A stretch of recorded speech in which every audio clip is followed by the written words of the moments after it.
Hello everyone, welcome back to the channel. Today's video explores an alternate version of events and characters in a reimagined storyline. This presentation is structured and adopted into an audiobook style format with narration and visuals to enhance the experience. Sit back, relax, and enjoy the story. This alternate universe story is written and narrated by Fantasy Reimagined. Chapter 23, Whispers Between Rivers and Mountains. The war was no longer confined to battlefields. It had crept into halls, solar rooms, and candlelit chambers where men spoke softly and chose their words with care. In the Riverlands and the Vale, the fate of the North was debated not with swords but with doubt, admiration, and fear. In a stone hall overlooking the Tumblestone, riverlords gathered beneath banners faded by age and war. The name Robb Stark was spoken often, always with respect, but increasingly another name followed it, spoken more cautiously. "Robb fights like a wolf," said Lord Vance, fingers drumming against a goblet. "Bold, honorable, predictable." "Nay," replied Lord Piper, lowering his voice. "But it is not Robb Stark who wins these wars. It is his shadow." Silence followed. No one needed clarification. "Jon Snow," another lord muttered. "A bastard, they say. Yet every Lannister march meets an ambush. Every betrayal is uncovered before it blooms." Some scoffed. "Northern superstition, giving credit to a ghost." Others were not so dismissive. "Ghosts do not dismantle supply lines," Lord Blackwood said calmly. "Nor do they predict weather patterns, troop movements, and political fractures weeks in advance." The room shifted uneasily. Admiration and suspicion warred openly now. Jon Snow was not present, yet his influence pressed on them all the same. Far to the east, in the Vale, a smaller gathering unfolded beneath banners of the Falcon and Moon. Lords sat in judgment, not of the North's victories, but of its intentions. "If the North grows too strong," one Vale lord argued, "what stops them from dictating terms to us next?" Another leaned forward. "They already do, without ever speaking the words. Look at how carefully Jon Snow avoids offense. No demands, no proclamations, only preparation. That unsettled them more than open ambition ever could." Robb Stark was easy to understand. A young king driven by honor and loyalty. Jon Snow was not. He wrote rarely, spoke less, and yet his presence was felt everywhere. In the timing of northern victories, in the absence of chaos where chaos should have bloomed, in the way dissent never quite took root. And that was because Jon Snow had anticipated this moment. Days before these discussions ever took place, his scouts had reported unusual gatherings, hushed conversations, and messengers riding between keeps without banners. Jon had responded not with threats, but with reminders. A hunting party stumbled upon Lannister scouts near a Riverlands keep, warned just in time. A Vale caravan avoided an ambush because a northern message arrived coincidentally that morning. A minor lord received word that his son, long missing, had been seen alive and safe under northern protection. None of it was explicit. None of it accusatory. But the message was clear: the North sees you and protects those who stand with it. Back in the Riverlands, a final voice broke the tension. "Whether we admire him or fear him," Lord Blackwood said quietly, "we must accept this truth. Jon Snow does not rule by force. He rules by foresight." That unsettled even those inclined to support the North. A man who conquered openly could be resisted. A man who made resistance unnecessary was far more dangerous. Political alliances wavered that night. Some lords reaffirmed their loyalty to Robb Stark. Others hesitated, calculating risks. A few quietly shifted their stance, not away from the North, but closer to it, hoping to be on the right side of the coming storm. In Winterfell, Jon Snow read the reports by firelight. Expression unreadable. He marked names, not enemies, not allies, but variables. "They are testing the ice," he murmured to Ghost. And like winter itself, Jon did not rush. He waited, watched, and prepared. By the time the lords of the Vale and Riverlands finished debating the North's future, Jon Snow had already ensured that whichever side they chose, the outcome would favor Winterfell. The war was spreading beyond borders now, into minds, loyalties, and quiet decisions made behind closed doors, and Jon Snow's influence, once confined to the North, had begun to shape Westeros itself. Chapter 24, Tactical Ambush. The valley was silent, too silent. Snow lay thick across the narrow pass, undisturbed except for the faint tracks Jon Snow had allowed to remain. Above, sheer rock faces rose like frozen sentinels, their edges blurred by drifting fog. The cold gnawed at exposed skin, and the wind carried sound poorly here. It was the kind of place men hated to march through, and that was exactly why Jon had chosen it. Jon stood on a ridge overlooking the pass, cloaked in white and gray, almost indistinguishable from the stone and snow around him. Around him were the northern captains, men hardened by winter and war, watching the valley below with restrained anticipation. "They will come through the center," one captain murmured. "They always do," Jon replied calmly. "The ground to either side looks treacherous. That illusion is our greatest ally." He had waited 3 days for the weather to turn. When the fog finally descended and the snow began to fall harder, he sent the signal. Patience, Jon believed, was the deadliest weapon in war. The Lannister column entered the valley at dawn, banners limp in the cold air. Their scouts rode ahead cautiously, but even caution could not save them from a battlefield designed to betray them. The fog swallowed distance, turning shapes into shadows and sound into uncertainty. Jon raised his hand. Northern archers, hidden among rocky outcrops and snow-laden pines, knocked arrows without a sound. Below them, lightly armored skirmishers waited in shallow trenches carved into the snow, unseen. Farther back, cavalry stood ready behind the ridge, horses muffled, breath steaming in the cold. "Wait!" Jon whispered, though no one needed the reminder. The Lannisters advanced deeper into the valley. Wagons slowed, men cursed the cold. Formation loosened, then Jon lowered his hand. The first volley came like a whisper of death. Arrows fell from the fog itself, striking officers first, then standard-bearers. Confusion rippled through the column as men shouted orders they could not see carried out. A horn sounded, then another too late. Northern skirmishers surged from the snow, cutting supply wagons loose and setting them ablaze. Smoke mixed with fog, turning the valley into a choking labyrinth. Horses panicked. Men slipped, fell, and were trampled underfoot. "Now," Jon said quietly. The cavalry charged. Sweeping down from the ridge with terrifying momentum, they struck not to annihilate, but to break, cutting off retreat, forcing the Lannisters inward, driving them into the kill zones Jon had mapped days earlier. The battle did not last long. Jon had not intended it to. From his vantage point, Jon watched every phase unfold exactly as planned. He gave no dramatic orders, raised no voice. His captains relayed signals with flags and horns, movements unfolding like pieces on a board. When the Lannister commander attempted a retreat through the eastern pass, he found it blocked by an avalanche.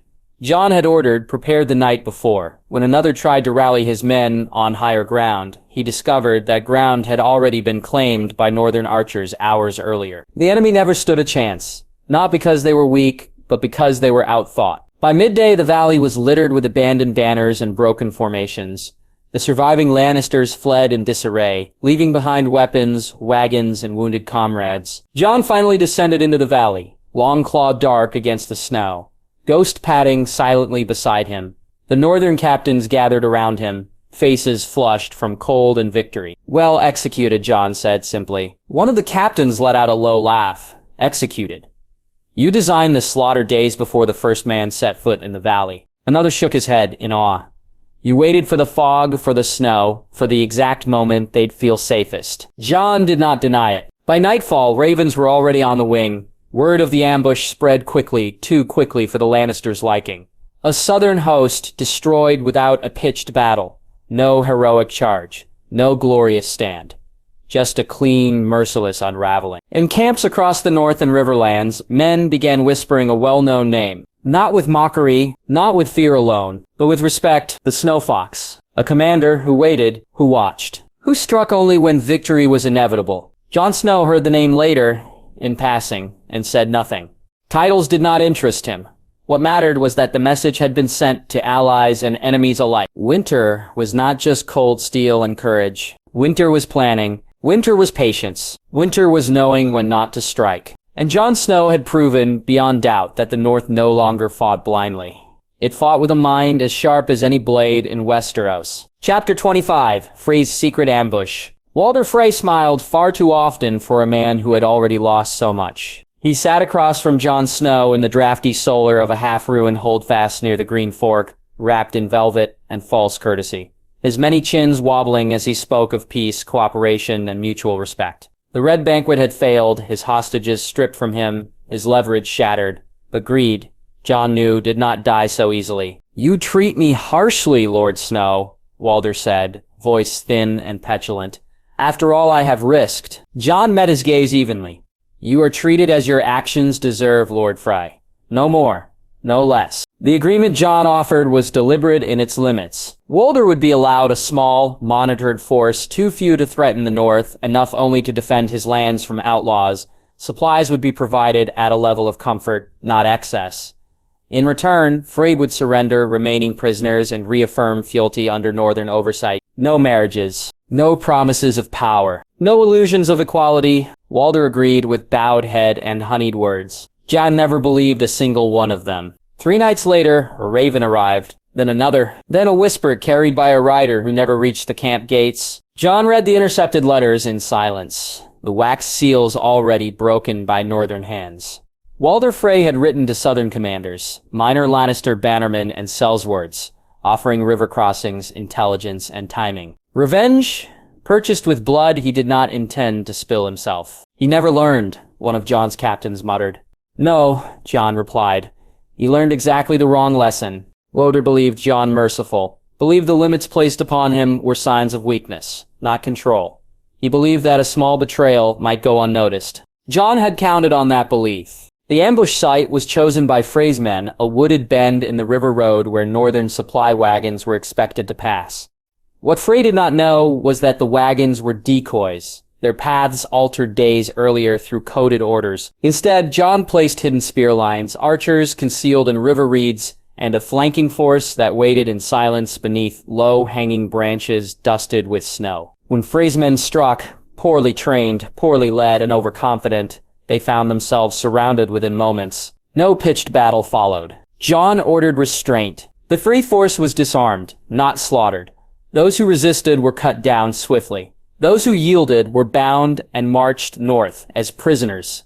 The southern sellswords Walder had hired fled almost immediately, abandoning coin and courage alike. By dawn, the road was clean. No banners, no bodies left to tell a story, only silence. Walder Frey was informed that evening. Jon received him standing, not seated. "You gave me your word," Walder hissed, all pretense gone now, fear and rage leaking through his eyes. "And you proved why limits were placed upon you," Jon said coldly. "You were granted comfort. You chose treachery." Walder sputtered excuses, misunderstandings, ambitious sons, forged letters, but Jon cut him off with a raised hand. "You will retain less now," Jon continued. "Fewer men, fewer freedoms. Your house will live, because the North is not cruel without cause, but it will never again be trusted." Walder shrank back, suddenly old, suddenly aware. As he was led away, Jon felt no triumph.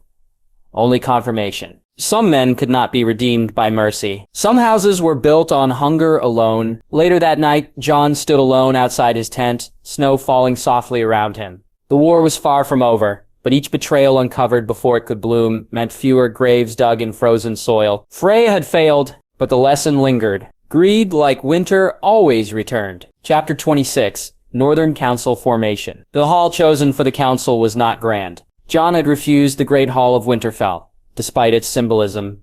Too many echoes, too many eyes trained on banners and seats of honor rather than maps and numbers. Instead, the council gathered in a long stone vaulted chamber beneath the keep. Once a storage hall for grain and arms, now cleared and repurposed. Tables were arranged, not by rank, but by function.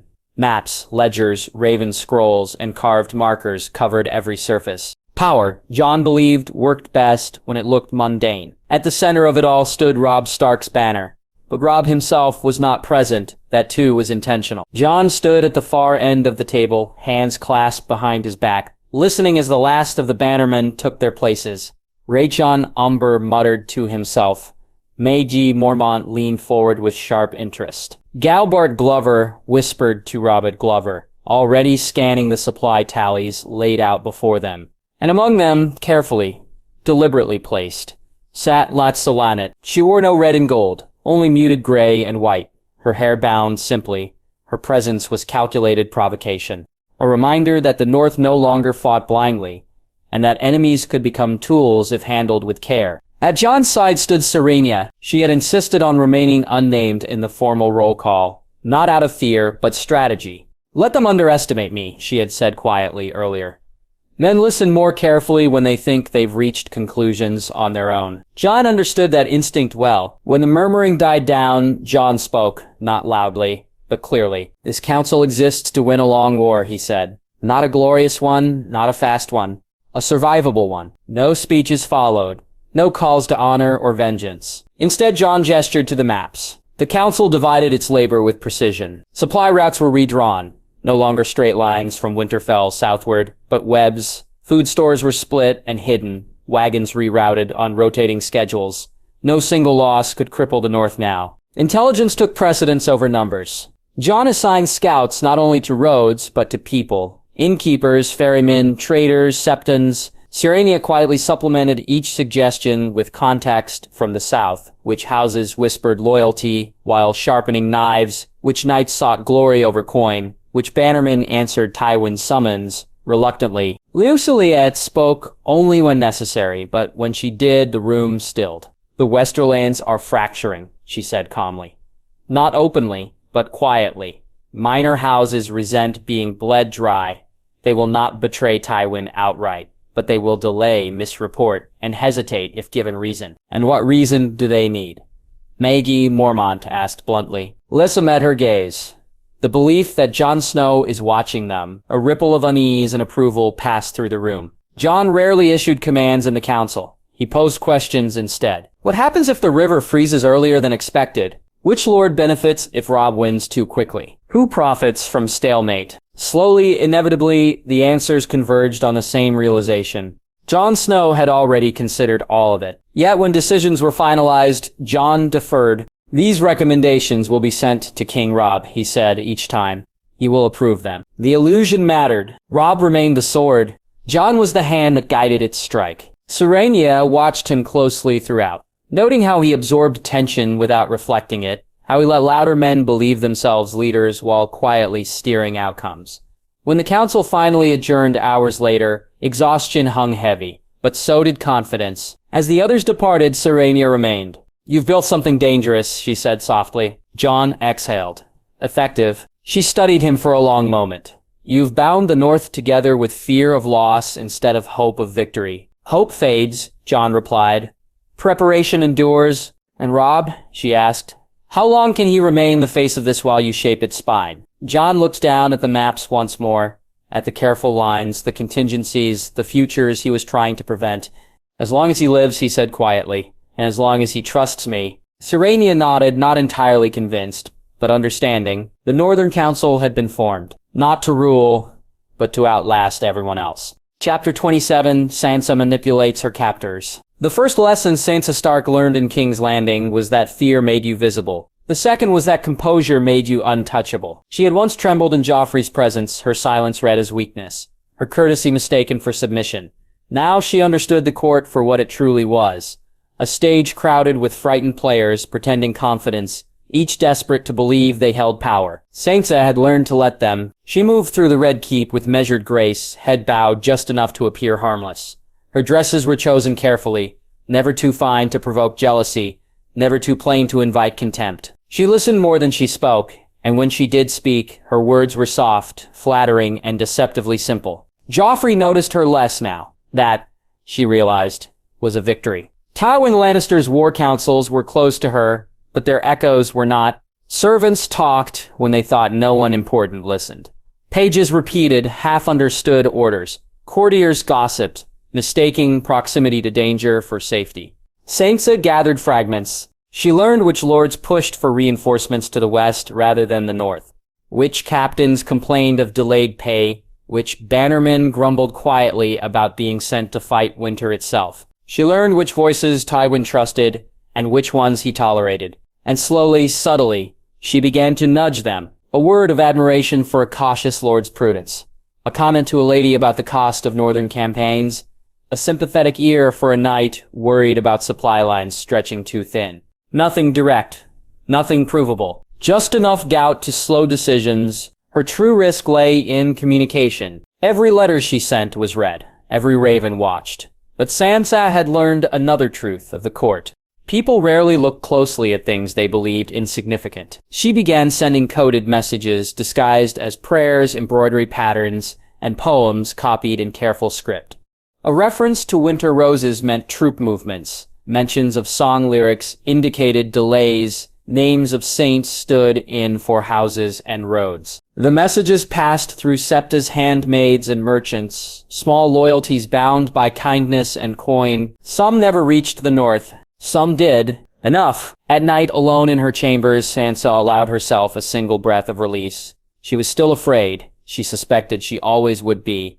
But fear no longer ruled her. She had learned balance, to survive without disappearing, to influence without revealing intent, to remain a hostage while shaping outcomes. She thought of Arya somewhere beyond the walls, wild and unseen.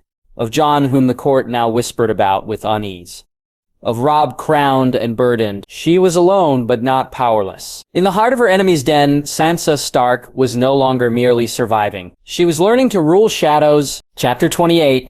Yaxley's Network. Yadja Stark no longer thought of herself as lost. Hidden, yes. Nameless, often. But not lost. The Riverlands were a land of scars, burned villages, broken roads, hollow-eyed peasants, who spoke in whispers and flinched at the sound of hooves.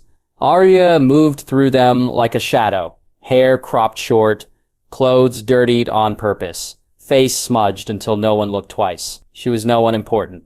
That was her greatest protection. And in being no one, she learned everything. She listened at cook fires, and in barns, at ferry crossings, and ruined septs. Peasants talked when they believed no one powerful cared. Minor lords complained when they believed no one important listened. Arya made herself both invisible and indispensable, helping fix a wheel, carrying water, standing watch at night. In return, people talked. About troop movements. About wagons delayed. About knights who drank too much and guards who slept too deeply. Rhaenyra remembered it all. She knew Jon would want her home. That thought alone kept her from revealing herself. If Jon knew where she was, he would come for her. Or worse, send men. She imagined herself escorted back to Winterfell, wrapped in furs and protection, her freedom replaced by walls and watchful eyes. She had tasted the world now, its danger, its truth, and she would not surrender it until the war was finished. So she sent intelligence, not herself. Messages moved through layers of hands, a ferryman who owed her a favor, a miller who hated Lannister taxes, a hedge knight with northern sympathies. Names were never used. Locations never precise. Everything was fragmented enough that no single capture could unravel the whole. Jon would understand. He always did. Politics, Arya learned, did not always wear crowns.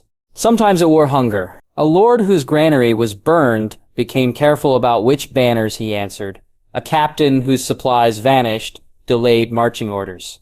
Arya did not strike directly, never a blade where a missing rope would do. She loosened wagon axles, led supply trains into flooded ground, redirected messengers with convincing lies and a confident smile. Small things. But war, she was learning, was built on small things. At night she lay awake beneath borrowed roofs and thought of who she had been.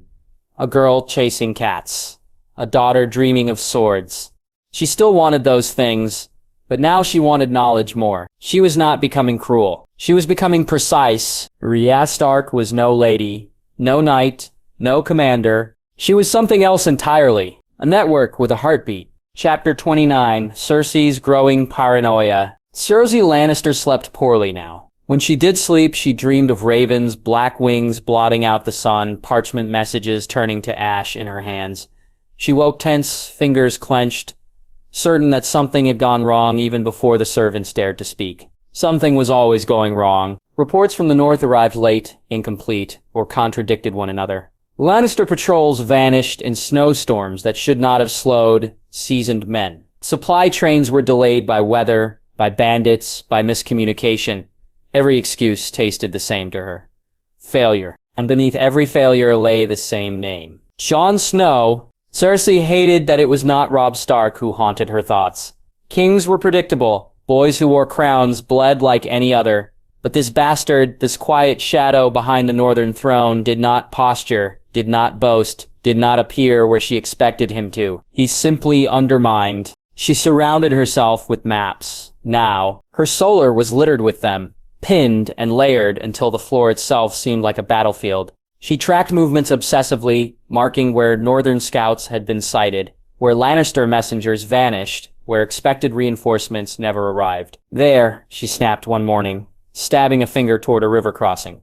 That road should have been secure. The reports say the bridge collapsed, a captain ventured carefully. Bridges do not collapse themselves, Cersei hissed. Men are made to look away. She had ordered Jon Snow's death more times than she could count. Poisoned wine meant for a northern intermediary, a sellsword hired to slip through the camps, a forged message meant to lure Jon into a false parley. Each attempt failed. Quietly, efficiently, as if the North had anticipated them before the orders were even sealed. It was not just that Jon survived. It was that he never seemed surprised. Cersei responded the only way she knew how. Control. She began micromanaging her commanders, overriding field decisions from King's Landing, demanding daily reports instead of weekly ones. Captains complained in whispers that they were fighting two wars, one against the North and one against the Queen's temper. She dismissed experienced advice if it did not align with her fears. Jon Snow is not a soldier, she told the council repeatedly. He is a spider. Cut the web. But the web spans too far, Tyrion said carefully, during one such meeting. We're reacting to rumors and shadows. That's not strategy. Cersei turned on him instantly. And what would you suggest? That we wait while the bastard dismantles us piece by piece? I suggest, Tyrion replied evenly, that paranoia is giving him more power than he's earned. The room went silent. Cersei's eyes narrowed. You defend him. I analyze threats, Tyrion corrected. And you're chasing one ghost while ignoring 3 real fires. She dismissed him shortly afterward, fury simmering beneath her calm mask. Yet doubt crept in despite herself. Every time she tightened her grip, Jon slipped further away. Every time she redirected forces north, unrest grew elsewhere. Lords complained of neglect. Gold ran thinner. The capital felt strained. And worst of all, whispers began. Courtiers spoke Jon Snow's name carefully now, as if afraid it might hear them. They compared him not to Robb, but to Tywin himself. A commander who won without spectacle. A mind that turned enemies against themselves. Cersei loathed the comparison. She watched Sansa Stark closely during this time, suspecting her of more than she could prove. The girl was quieter, calmer, too calm, but every interrogation yielded nothing but courtesy and fear. Or something that looked like fear well enough to deceive others. Cersei began seeing enemies everywhere. In servants, in counselors, in her own brother. Yaximi's letters frustrated her with their restraint. Tyrion's advice irritated her with its reason. Even Joffrey's tantrums felt like distractions rather than affirmations of power. Power, Cersei was learning, slipped through fingers clenched too tightly. Late one night, alone with candlelight and maps, she stared northward. Jon Snow had never threatened her directly, never sent demands, never proclaimed himself her enemy. That frightened her more than open defiance ever could. He's waiting, she whispered to the empty room. Waiting for her to exhaust herself, waiting for the South to fracture, waiting for a mistake she could not undo. Cersei Lannister was still queen in name and crown. But for the first time, she feared she was no longer shaping the war, only reacting to it. And in war, that was the beginning of defeat. Chapter 30, Tyrion's Observation. Tyrion Lannister had learned long ago that the lips men in the room were rarely the most dangerous. Those men announced themselves. They demanded attention, admiration, obedience. They wore power openly, mistaking visibility for control. Tyrion had survived his life among lions by watching the quieter figures, the ones who let others speak while they counted the cost of every word. Jon Snow, he had decided, belonged firmly in that second category. Tyrion first noticed the pattern in the reports. They were dull documents on their own, delayed supply lines, Lannister patrols routed by weather, minor defeats blamed on terrain or poor intelligence. But laid side by side, they told a story that unsettled him far more than any dramatic loss. Someone in the north was anticipating decisions before they were made. Tywin paced the solar as Tyrion spread the parchments across the table. Coincidence, his father said flatly. Winter favors the north. That is all. Winter favors preparation, Tyrion replied mildly. And coincidence does not repeat itself this cleanly. He traced a finger across a map, marking northern movements. Every time we reinforce one approach, Jon Snow shifts pressure elsewhere. Every time we delay, he consolidates. He never overreaches. He never celebrates. Tywin frowned. You speak as if he's in this room with us? In a way, Tyrion said, lifting his cup. He is. Tyrion began playing a dangerous game of imagination. If he were Jon Snow, what would he expect next? He suggested modest feints to Tywin. False. Reinforcements. Intentionally leaked intelligence, hollow threats meant to draw the North out. Each time reports returned that the North had not taken the bait. They didn't move, Tywin said curtly, after the third attempt. Of course they didn't, Tyrion murmured, because Jon Snow assumes deception before sincerity. That unsettled Tywin more than he liked to admit. For Tyrion, it was fascinating. Jon Snow was not reacting to the war as it unfolded. He was reacting to how others thought the war should unfold. He treated tradition like a weakness, honor like a predictable variable. That alone made him dangerous in a realm built on ritual and pride. Tyrion found himself smiling more often when Jon's name appeared. In King's Landing, Tyrion quietly built his own network. Unlike Cersei, he did not chase assassins and poisons. Killing Jon Snow would be convenient, but convenience was rarely achievable against a man who planned for it. Instead, Tyrion focused on understanding. Who did Jon trust? Who spoke for him? Which houses listened when his ravens arrived? The answers frustrated him. Jon Snow did not rely on singular figures. He created redundancy, multiple messengers, overlapping alliances, half-knowledge distributed among many. No single betrayal could undo his web. He learned that somewhere, Tyrion muttered one night, wine forgotten beside him, and not from the Starks. Tyrion suspected Jon's greatest strength was not genius, but discipline.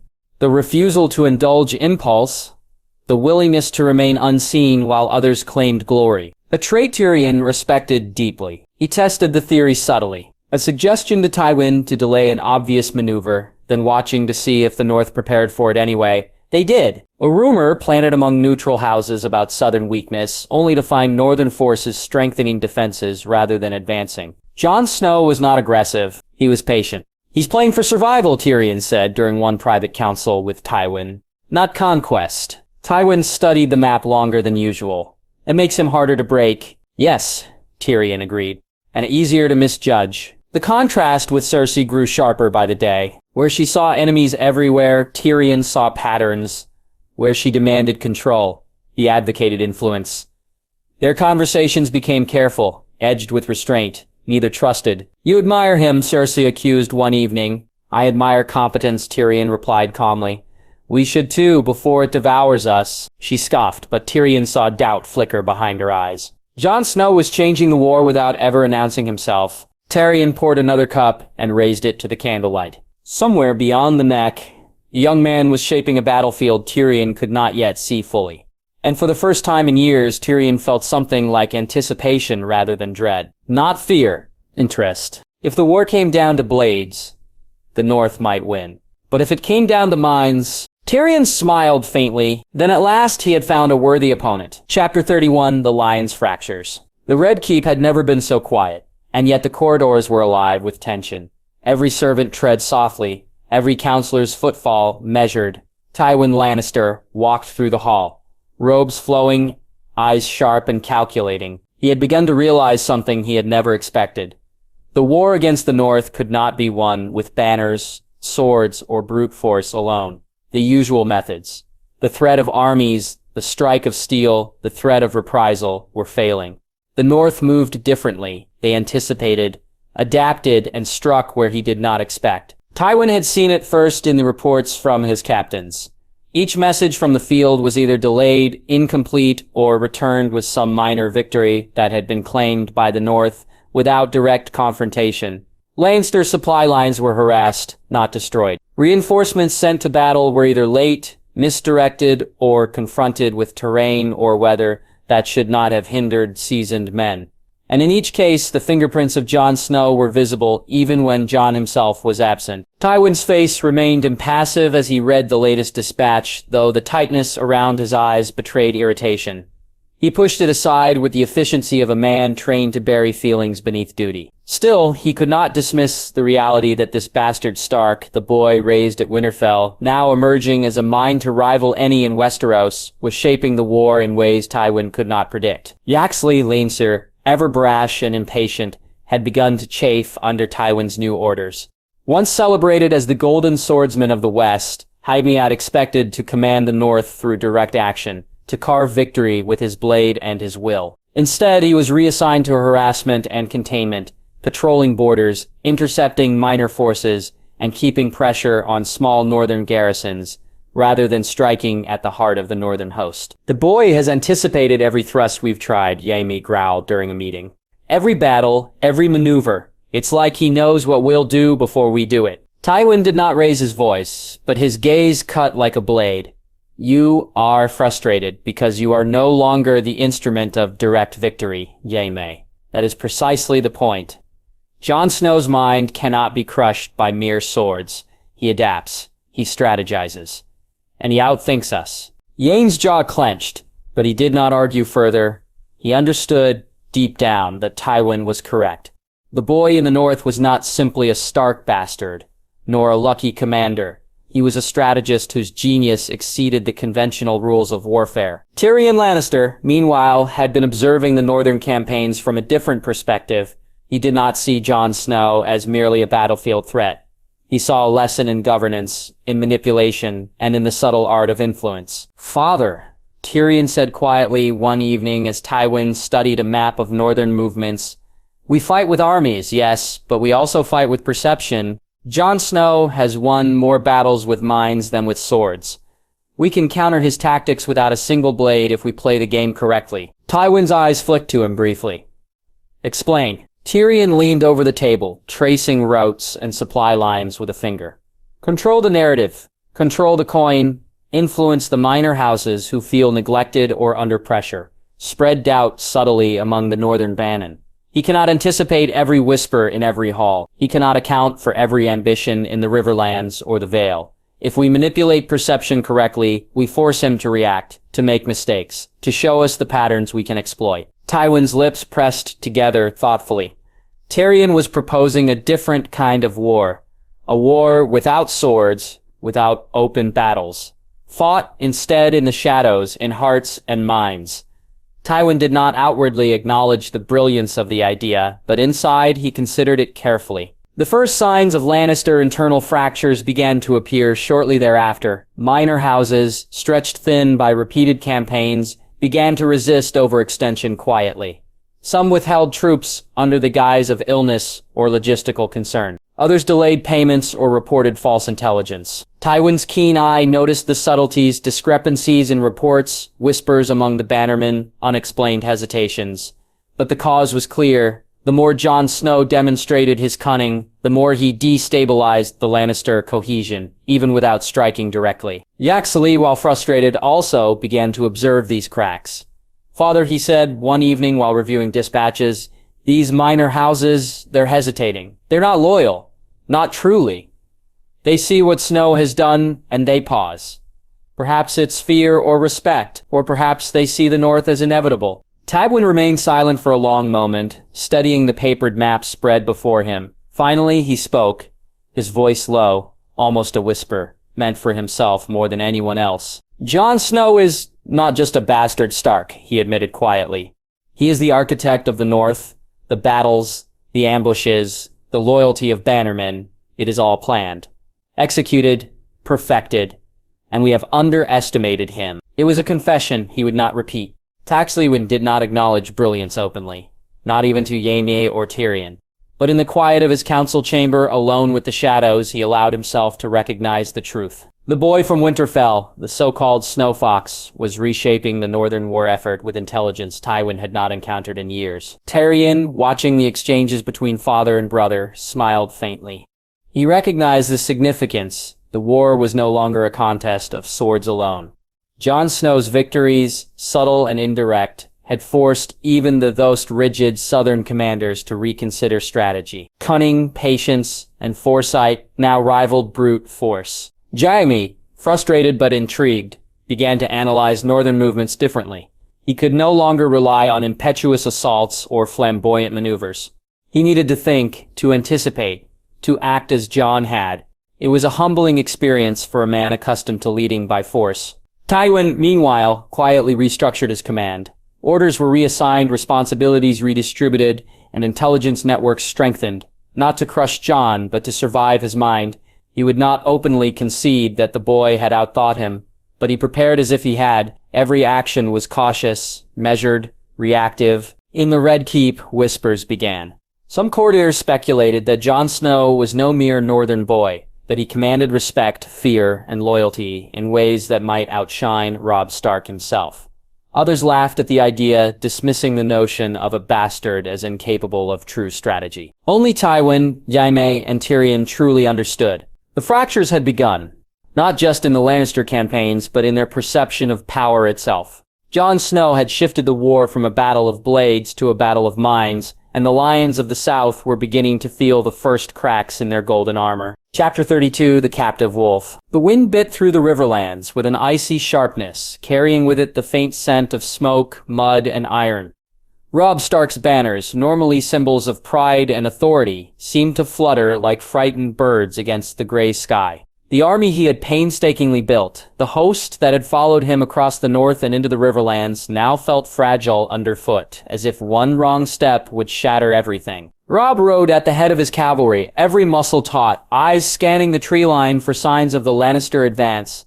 Reports had been vague, fragmentary, rumors of troop movements from minor southern lords, half-truths carried by terrified peasants, misdirected scouts who had been intercepted. He had assumed Jon Snow's intelligence network would be enough to anticipate the southern maneuvers.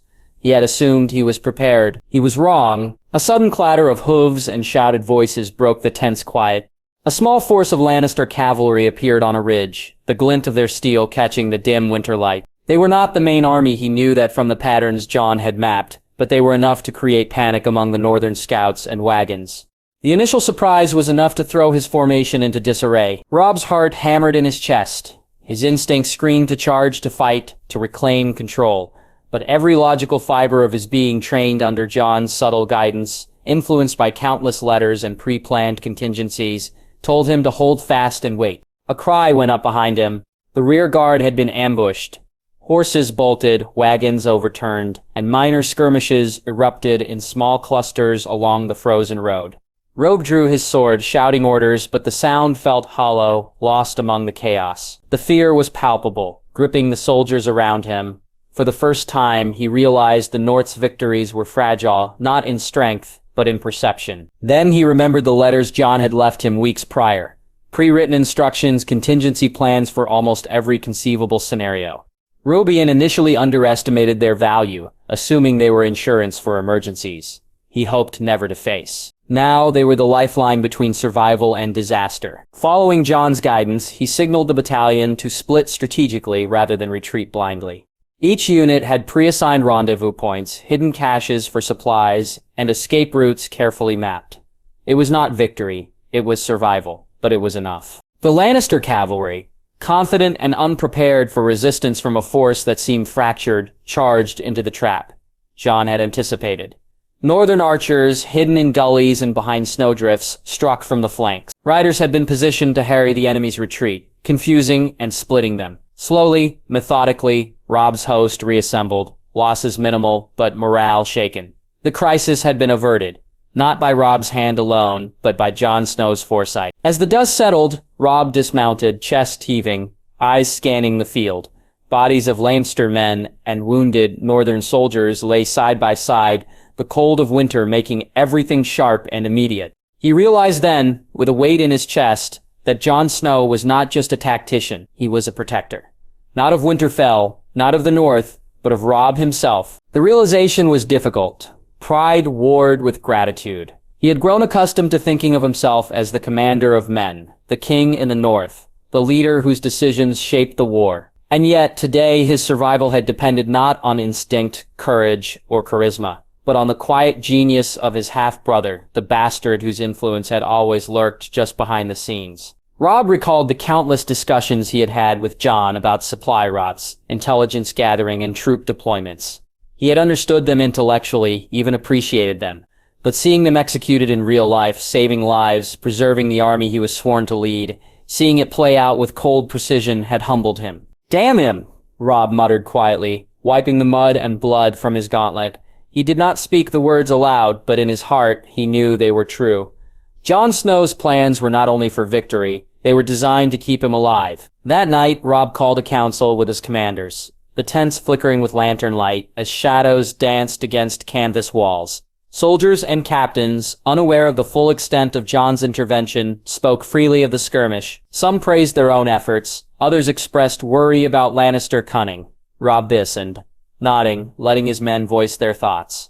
Publicly, he remained the king in command. His presence, his words, his authority, all emphasized his leadership. Privately, however, he replayed the day in his mind.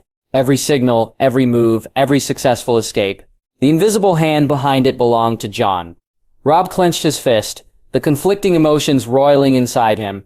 Frustration, gratitude, awe, and a reluctant humility. He walked alone to a small rise outside the camp, staring at the snowy horizon. He could see the faint trail of the Lannisters retreating into the distance. He could feel the wind cut across his face, bitter and sharp, reminding him of the stakes. He thought of Jon always planning, always anticipating, always a step ahead. The man who had saved him today was not a king, but something arguably more dangerous, a mind that never stopped calculating. Robb's lips curved into a rare, small smile. It was acceptance, recognition, a silent vow. He would never forget that Jon had saved him from the brink. Not once, but repeatedly, publicly. Robb would remain the king of the North, the visible authority. But privately, he would honor Jon as his strategic second, the architect behind Northern resilience. He turned back to the camp, to the flickering lanterns, to the exhausted but alive soldiers. He had a kingdom to lead, a war to fight, and now a profound understanding of the man who would guide him through both. "Jon Snow," he whispered under his breath, the name heavy with respect. "I am in your debt, and I will see this war through, with you at my side." The northern host would march again tomorrow, stronger not because of banners or swords, but because the wolf in their midst, Jon Snow, had thought for every contingency, saved every life he could, and left the king alive to lead. Chapter 33, Sansa's Leverage. The halls of King's Landing were colder than the stifling sun could ever make them, and yet Sansa Stark had learned to move within them as though she were part of the stone itself, quiet, patient, observant. The Red Keep seemed almost alive with whispers, the soft rustle of silk, the tap of polished boots along corridors, the faint scrape of a quill on parchment. Every sound was a thread to pull, every glance a clue to unravel. Sansa had arrived here weeks ago as a prisoner. She had expected terror, chains, fear, but King's Landing taught her something more valuable. Power wore many faces, and fear was only one of them. She had learned the subtle rhythms of the court, the ways courtiers leaned too far or whispered too softly. She listened, remembered, and waited. The first inkling that she could exert influence came from hushed conversations between servants and minor courtiers. She overheard mentions of Tywin Lannister's mounting frustration, troops mismanaged, messages delayed, alliances slipping. A widow of a minor southern lord murmured that she had heard Tywin complain that the north was untouchable even when his armies moved with overwhelming strength. Sansa stored every word carefully. Every complaint, every hesitation, every fleeting expression of doubt was a tool. She began redirecting blame subtly. When a steward of supplies grumbled about a northern caravan, she would inquire politely about the men responsible, implying the fault lay with an absent rival house. When a minor courtier fretted over troop movements, she asked the right questions to encourage them to blame the more ambitious or complacent southern lords. In all cases, she did so without accusation, without overt action. No one could accuse a girl in her position of manipulating the powerful because she made it appear as if she was merely naive, curious, and attentive. It was exhausting work, subtlety layered upon subtlety. She had to navigate court factions carefully. One misstep and she could be accused of treachery. One word too sharp, one glance too long, and her leverage would vanish. But Sansa had been learning for years. She had watched her mother, Catelyn, and her father, Ned. She had seen the consequences of naivety and overconfidence. Now she had a different weapon: perception. In addition to redirecting blame, Sansa began trading information for safety, though she never called it that. She spoke carefully with minor courtiers, passing along observations about troop movements she overheard from messengers or the occasional servant, never revealing her sources. In exchange, these men offered small favors: extra protection when she walked the halls, private counsel, a sympathetic ear when she feared Tywin's scrutiny. It was a delicate balance. She never outright bargained, never threatened, and never overstepped. Each favor was a debt carefully recorded in her mind, a subtle ledger of influence that would not exist in writing. She had learned the essential truth of King's Landing. The more invisible you were, the more powerful you could be, and invisibility, when wielded with care, could become a shield. Over time, she began to notice the quiet protection she had earned. Guards who had been indifferent now gave her extra attention. Courtiers who dismissed her early on now hesitated before offering advice to Tywin, whispering their suggestions in tones that allowed Sansa to intercept them first. Even the small, unnoticed favors, the passing of a note, a quiet warning, an unexpected moment of privacy, became signs of her growing presence. Sansa began to understand the paradox of her captivity. She was bound by walls, chains of circumstance, and the watchful eyes of Tywin Lannister, yet she had agency within that confinement. Her captivity had become a position, not a prison. Through patience, observation, and subtle maneuvering, she could protect the North without drawing attention. She could shape decisions quietly, redirect blame, and sow doubt without ever leaving her quarters. She reflected on her progress late one evening as the candles burned low, the shadows stretching across the walls like silent witnesses. Her thoughts wandered to Jon Snow and Robb Stark, to the victories in the North, and to the unseen influence she could exert here in King's Landing. Unlike Arya, who had chosen freedom in the Riverlands, or Jon, who commanded armies in the snow, Sansa's battlefield was the court itself. Here, a word whispered at the right time, a glance, or a question could be as deadly or as effective as any sword. She smiled faintly. She had survived so far, not through strength of arms, but through perception, wit, and patience. And for the first time, she felt not fear, but possibility. Sansa Stark, the captive wolf, had learned to turn chains into leverage. She was no longer merely a girl in King's Landing, she was a player. Chapter 34, Arya Breaks the Chain. The Riverlands were a maze of shadows and muted colors. The trees bare, the rivers swollen with winter melt, and the mud clinging to boots like a stubborn stain. Arya Stark moved through it all with the precision of a predator, silent and purposeful. Every step was measured, every breath calculated. She had learned to read the land, the weather, and the people in ways that no training in Winterfell could have taught her. Survival was no longer instinct.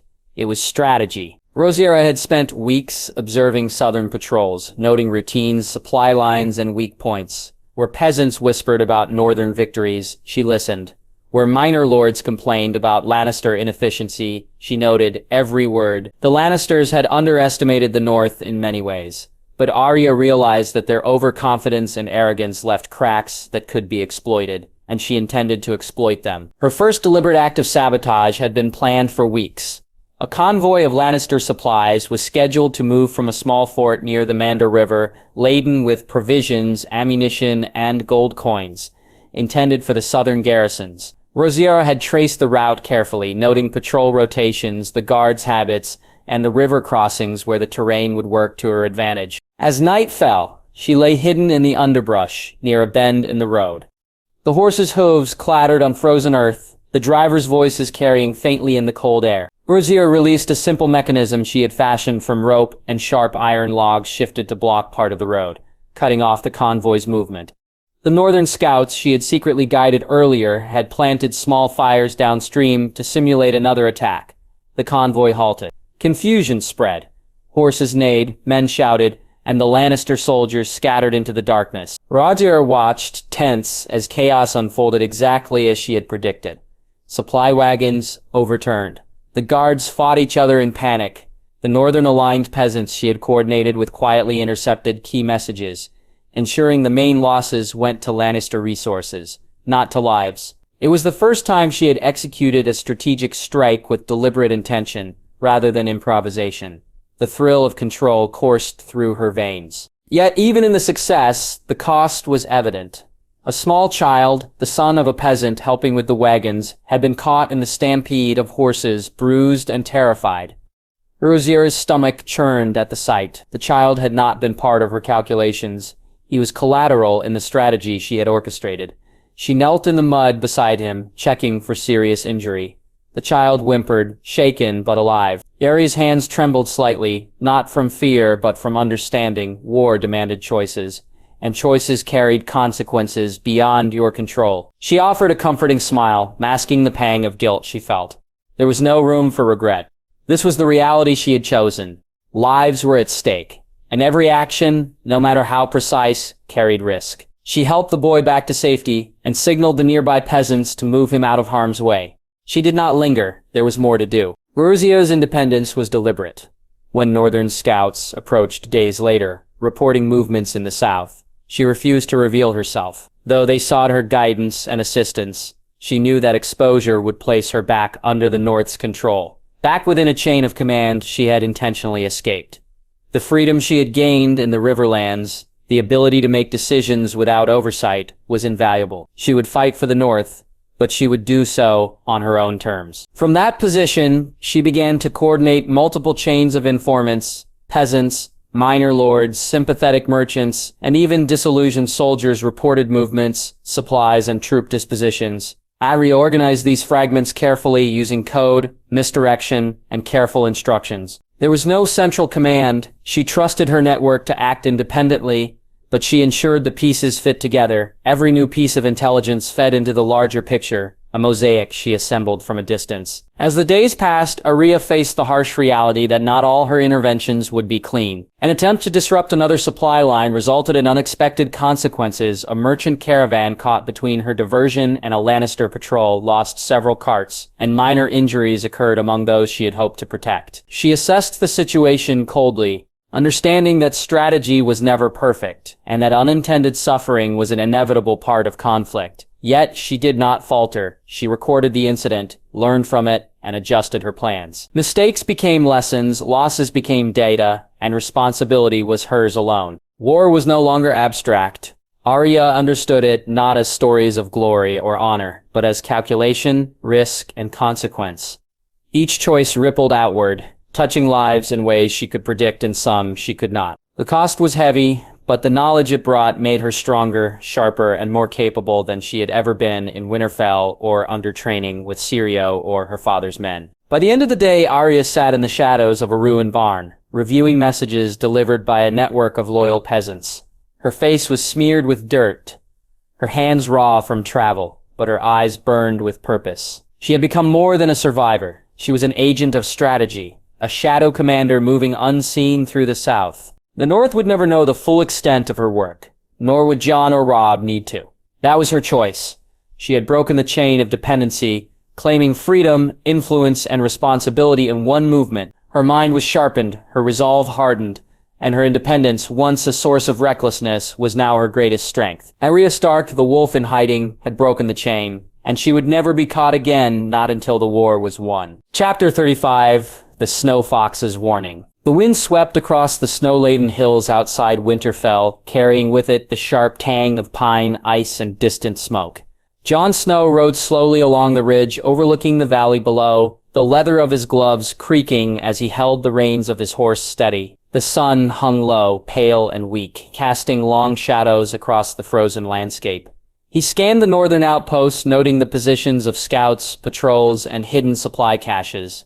Everything appeared in order, yet Jon's mind was never at ease. He had spent weeks noticing patterns in the Southern Forces movement, subtle shifts, inconsistencies in reports, rumors of minor skirmishes, and the occasional overzealous patrol. At first, he had dismissed them as ordinary chaos, the mismanagement of inexperienced commanders, fatigue, and winter's cruelty. But over time, a troubling realization settled in. The South was deliberately planting misinformation. Strategic misdirections meant to draw the North into mistakes, to stretch their supply lines, and to test loyalty among bannermen.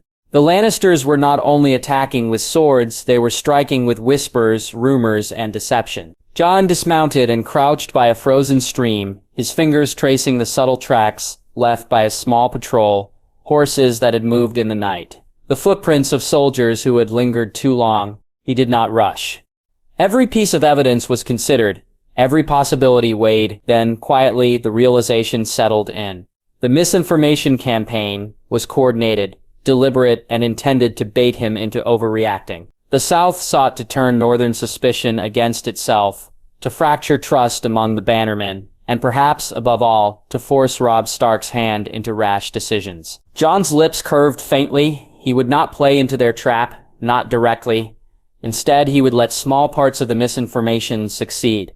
A few minor patrols would be misled, supply wagons deliberately routed to the wrong coordinates, and false reports allowed to circulate. Each success would be visible enough to satisfy the southern commanders, but controlled enough that no real damage would occur. Their arrogance would expose their patterns, and he would identify the origin of the deception. By the end of the day, Jon had mapped the network of Lannister spies, identifying the commanders who were directing misinformation and the minor houses who carried it out. The southern plans, once subtle and potentially effective, now lay exposed like pieces on a board. Each one predictable because the player overestimated their opponent. Back within Winterfell, the northern bannermen had begun to notice the effects of Jon's interventions. Minor missteps in battle, which had been corrected before disaster struck, now seemed like acts of providence or genius. Murmurs spread among the lords and captains. This bastard Stark who never formally led armies yet always had the right response, the correct strategy, the preemptive countermeasure. Some whispered in awe, others in cautious suspicion. Jon was aware of the tension he was creating. Northern lords were beginning to defer to him openly, seeking his counsel in matters that traditionally fell to Robb's visible command.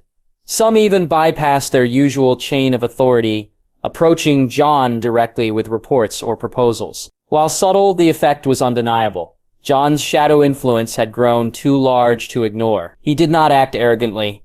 He reminded himself constantly that Robb was the king in the north, the one whose authority must remain unchallenged.